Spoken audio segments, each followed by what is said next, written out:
Nah, banyak sekali nih berita-berita di internet tentang pernikahan dini. Apa sih penyebab dan dampaknya? Dan apakah pernikahan dini selalu negatif? Dan apakah pernikahan dini ada positifnya? Nah, mari kita kupas tuntas tentang pernikahan dini. Pernikahan dini sudah banyak terjadi di zaman dahulu, namun berkelanjutan atau berkesinambungan hingga saat ini. Nah, apa sih penyebabnya? Nah, penyebab yang pertama yaitu penjodohan dini dari orang tua. Jadi, sedari kecil kedua belah pihak sudah dijodohkan oleh kedua orang tua tanpa menerima pendapat dari kedua belah pihak, yaitu pihak perempuan dan pihak laki-laki. Dan mayoritas pihak perempuan dan laki-laki menikah saat laki-laki sudah mapan, dan pihak perempuan harus menerimanya walaupun tidak ingin menikah saat itu juga dan ingin melanjutkan kuliah atau cita-citanya. Menikah paksa karena sudah melakukan hubungan seksual dan hamil di usia muda sekitar 15 sampai 20 tahun yang mengharuskan kedua belah pihak menikah dengan akibat kelalaian mereka.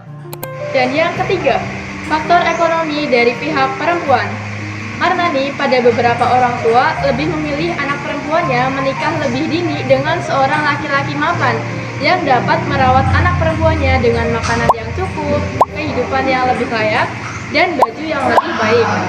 Karena orang tua dari pihak perempuan pun untuk mencari makan pas-pasan dan tidak bisa membiayai untuk kuliah, pakaian yang seadanya.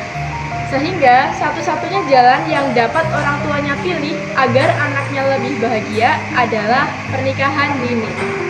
Yang keempat adalah keinginan diri sendiri dengan alasan sudah siap mental dan materi seperti uang, ilmu kekeluargaan, kebutuhan primer, dan manajemen keuangan yang baik. Nah, kalian harus tahu nih dampak dari pernikahan dini. Nah, pernikahan dini menuai dua dampak, yaitu dampak positif dan dampak negatif. Dampak positifnya dalam tanda kutip harus sangat matang dari kedua belah pihak ketika akan melakukan pernikahan dini. Contohnya seperti memanajemen keuangan yang baik, lalu rumah untuk singgah, lalu ilmu kekeluargaan atau ilmu untuk anaknya kelak, lalu kebutuhan primer, sekunder, maupun kebutuhan di luar kendali, dan sudah memutuskan untuk mempunyai anak secukupnya atau melakukan program keluarga berencana, yaitu 2 anak, perempuan dan laki-laki, serta melakukan program hamil dengan umur 21 tahun ke atas untuk mencegah rahim yang tidak kuat, sehingga pernikahan dini dapat terasa seperti pernikahan tidak dini atau seperti pernikahan dengan umur yang sudah matang. Dampak negatifnya adalah jika terjadi hamil di luar nikah dan pihak laki-laki tidak bertanggung jawab untuk menafkahi dan memutuskan untuk bercerai, dan parahnya yang akan mendapatkan dampak buruk tidak hanya pihak perempuan, namun anaknya pasti akan merasakan hilangnya sosok ayah di hidupnya. Dan yang kedua, jika pada kasus perjodohan antar orang tua, dampak negatifnya adalah ketidakcocokan pada dua pihak walaupun sudah menjalin hubungan keluarga bertahun-tahun dan dapat berakhir ke perceraian. Kenapa? Karena banyaknya kesalahpahaman. Yang terakhir, jika terdapat orang tua yang tidak bertanggung jawab pada anaknya atau tidak siap untuk mempunyai anak, yang mengakibatkan anaknya sulit berkembang dari segi jasmani maupun rohani. Karena kebutuhan jasmani dan rohani tidak tercukupi dengan baik yang dapat mengakibatkan pergaulan bebas. Nah, jadi teman-teman, terdapat upaya pencegahan pernikahan dini, yaitu terdapat EMP4. Edukasi mengenai kesehatan reproduksi. M. Meningkatkan akses pendidikan.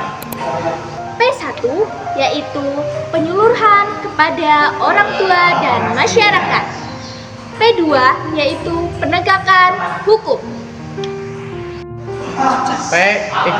Penguatan peran remaja. Yang terakhir, P4. Pendampingan psikologis dan sosial konseling remaja dan keluarga. Nah, kalian sudah tahu kan semua tentang pernikahan dini. Jadi, cegah pernikahan dini jika tidak siap dan tidak matang. Dan tidak menyudutkan pernikahan dini. Bersama kami, saya Ariyanti Citra Lestari, Saya Nauluni Alkanaya Prasetya. saya Zahra Elsifa Laila Ali. Saya Fikri Mustafa. Terima kasih. Dadah.